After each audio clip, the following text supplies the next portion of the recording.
दोस्तों, बाप और बेटे का रिश्ता दुनिया में सबसे खास होता है। एक पिता चला जाता है, लेकिन उसकी परछाई हमेशा बेटे के रूप में जिंदा रहती है। आज की कहानी है एक नन्हे शेर की, जिसका सब कुछ छीन लिया गया, उसका राजपाट, उसका घर और उसके पिता। लेकिन कहते हैं ना, वक्त का पहिया, सर्कल ऑफ लाइफ, घूमता जरूर है। आज हम एक्सप्लेन करेंगे दुनिया की सबसे iconic movie the Lion king.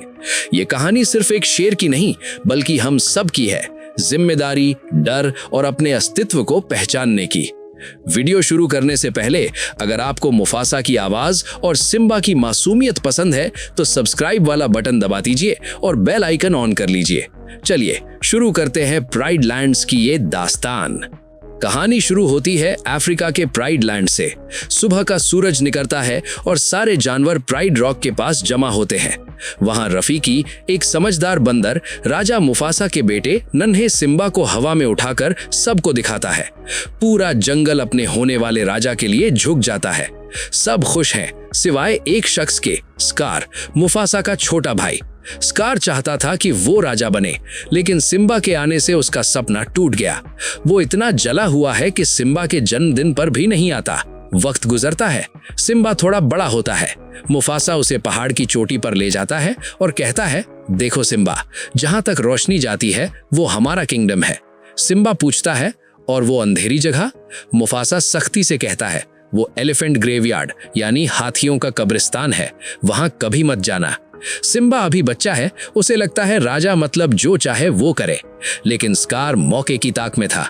वो बड़े प्यार से सिम्बा को उकसाता है, तुम्हारे पापा ने सही कहा, वो जगह खतरनाक है, सिर्फ बहादुर शेर ही वहां जाते हैं।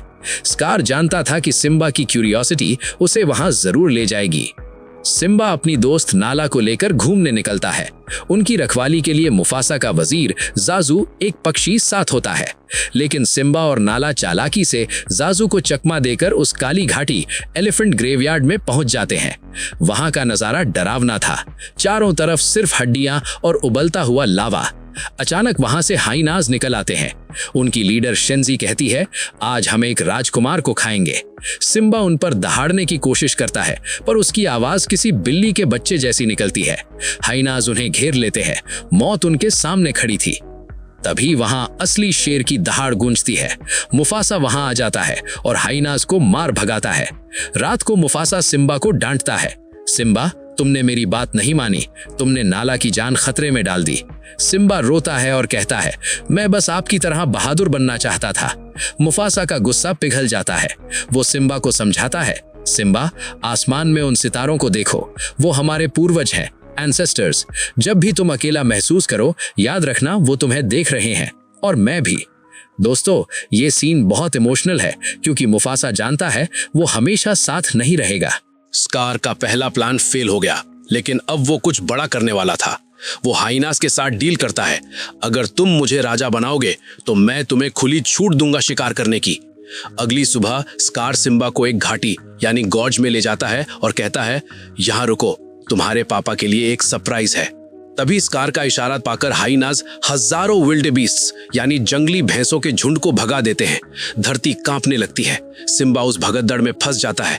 स्कार भागकर मुफासा के पास जाता है, नाटक करते हुए, भाई, सिम्बा मुसीबत में है। मुफासा बिना सोचे कूद पड़ता है। जान पर खेलकर वो सिम्बा को बचा लेता है और एक पत्थर पर सुरक्षित रख देता है। लेकिन मुफासा खुद फंस जाता है। वो मुश्किल से पहाड़ की दीवार पर चढ़ता है। ऊपर स्कार खड़ा था। मुफासा मदद मांगता है, स्कार भाई, मेरी मदद करो। लेकिन स्कार, उसकी आंखों में नफरत थी। वो मुफासा के पंजों में अपने नाखून घुसा देता है और वो आइकॉनिक लाइन बोलता है, लॉन्ग लिव द किंग। और स्कार मुफासा को धक्का दे देता है। सिम्बा नीचे से चिल्लाता है, नो!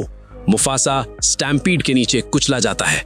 दोस्तों, ये सिनेमा हिस्ट्री का one of the saddest scenes है। भगदड़ रुकती है। सिम्बा दौड़कर नीचे जाता है। वो अपने पापा को उठाने की कोशिश करता है, पापा उठो, हमें घर जाना है। पर मुफासा नहीं उठते। सिम्बा उनके पास सो जाता है। स्कार वहां आता है और सिम्बा के दिमाग के साथ खेलता है। वो कहता है, ये सब तुम्हारी वजह से हुआ, अगर तुम वहां ना होते तो मुफासा जिंदा होते। भाग जाओ सिम्बा, कभी वापस मत आना। सिम्बा गिल्ट में वहां से भाग जाता है। स्कार पीछे से हाइनास को भेजता है उसे मारने के लिए, पर सिम्बा किसी तरह कांटों भरी झाड़ियों से गिरकर बच निकलता है। स्कार वापस प्राइड रॉक जाता है और ऐलान करता है कि मुफासा और सिम्बा दोनों मर गए। वो खुद को राजा घोषित कर देता है और हाइनास को प्राइड लैंड्स में एंट्री दे देता है। अंधेरा छा जाता है। उधर सिम्बा धूप और प्यास से मरने वाला था कि उसे दो फरिश्ते मिलते हैं, टीमोन यानी मीरकैट और पुम्बा यानी वॉटहॉग। ये दोनों मस्त मौला है। वो सिम्बा को पालते हैं और उसे अपनी फिलॉसफी सिखाते हैं, हकूना मटाटा यानी नो वरीज। सिम्बा अपना पास्ट भूलने की कोशिश करता है। वो कीड़े मकोड़े खाता है और उनके साथ बड़ा हो जाता है। वक्त का पहिया घूमता है। सिम्बा अब एक जवान और ताकतवर शेर बन चुका है, लेकिन अंदर से वो अभी भी वही डरपोक बच्चा है जो खुद को अपने पिता का कातिल मानता है। एक दिन पुम्बा पर एक शेरनी हमला करती है। सिम्बा अपने दोस्त को बचाने के लिए उससे लड़ता है। लड़ाई में सिम्बा को एहसास होता है ये कोई और नहीं, नाला है। बचपन के दोस्त मिलते हैं, प्यार जागता है। नाला बताती है, सिम्बा तुम्हें वापस आना होगा। स्कार ने सब बर्बाद कर दिया है, ना खाना है ना पानी, सब मर रहे हैं। तुम असली राजा हो। सिम्बा मना कर देता है। वो वापस जाकर उस दर्द का सामना नहीं करना चाहता। तभी वहां रफीकी आता है। वो सिम्बा के सर पर डंडा मारता है, लिटरली। रफीकी कहता है, मुफासा मरा नहीं है, वो जिंदा है, इधर आओ। वो सिम्बा को एक तालाब के पास ले जाता है। पानी में देखो। सिम्बा को अपनी परछाई में मुफासा दिखता है। आसमान गरजता है और मुफासा की आवाज आती है, Simba remember who you are, तुम एक राजा हो, वापस जाओ। सिम्बा को अपनी जिम्मेदारी याद आती है। वो फैसला करता है, अब भागने का वक्त खत्म, अब लड़ने का वक्त है। सिम्बा, नाला, टिमोन और पुम्बा प्राइड लैंड्स पहुंचते हैं। वहां सूखा पड़ चुका था। स्कार अपनी भाभी सराबी, सिम्बा की मां पर चिल्ला रहा था। तभी बादलों के गरजने के साथ सिम्बा की दहाड़ गूंजती है।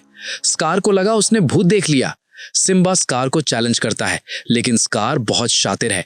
वो सबके सामने सिम्बा से कहलवा देता है कि मुफासा की मौत का जिम्मेदार मैं हूं। सिम्बा गिल्ट में पीछे हटता है और पहाड़ के किनारे लटक जाता है, बिल्कुल वैसे ही जैसे मुफासा लटका था। बिजली गिरने से नीचे आग लग जाती है। स्कार सिम्बा के कान में धीरे से कहता है, तुम्हारे पापा की आंखों में भी यही डर था जब मैंने उन्हें मारा था। सच। ये सुनते ही सिम्बा का खून खौल उठता है। उसे याद आ जाता है कि वो एक्सीडेंट नहीं, मर्डर था। सिम्बा एक झटके में ऊपर आता है और स्कार को दबोच लेता है। वो स्कार से सबके सामने सच बुलवा लेता है। अब शुरू होती है जंग। शेरनिया और हाइनास भिड़ जाते हैं। टिमोन और पुम्बा भी फुल एक्शन में आ जाते हैं। स्कार सिम्बा को कॉर्नर कर देता है। स्कार भीख मांगता है, कहता है ये सब हाइनास का आइडिया था। ये सुनकर हाइनास, जो छुपकर सुन रहे थे, गुस्सा हो जाते हैं। सिम्बा कहता है भाग जाओ और कभी वापस मत आना, लेकिन स्कार गद्दार था। वो सिम्बा की आंख में राख फेंक कर हमला करता है। दोनों में जबरदस्त फाइट होती है। एंड में सिम्बा स्कार को पहाड़ से नीचे फेंक देता है। स्कार जिंदा बच जाता है, लेकिन नीचे उसके अपने साथी हाइनास उसका इंतजार कर रहे थे। स्कार ने उन्हें धोखा दिया था, इसलिए वो भूखे हाइनास स्कार को खा जाते हैं। बुराई का अंत वैसा ही हुआ। बारिश शुरू होती है, जो नई शुरुआत की निशानी है। आग बुझ जाती है। सिम्बा प्राइड रॉक पर चढ़ता है और एक जोरदार दहाड़ मारता है। धीरे धीरे प्राइड लैंड्स वापस हरा भरा हो जाता है। मूवी के आखिरी सीन में हम देखते हैं कि रफीकी अब सिम्बा और नाला के बच्चे को हवा में उठा रहा है। सर्कल ऑफ लाइफ पूरा हो गया। तो दोस्तों, ये थी द लायन किंग। ये फिल्म हमें सिखाती है कि हम चाहे कितना भी दूर भाग लें, हमारी जिम्मेदारियां और हमारा पास्ट हमें ढूंढ ही लेता है। और सबसे बड़ी बात, हकूना मटाटा, चिंता छोड़ो लेकिन अपना फर्ज मत भूलो।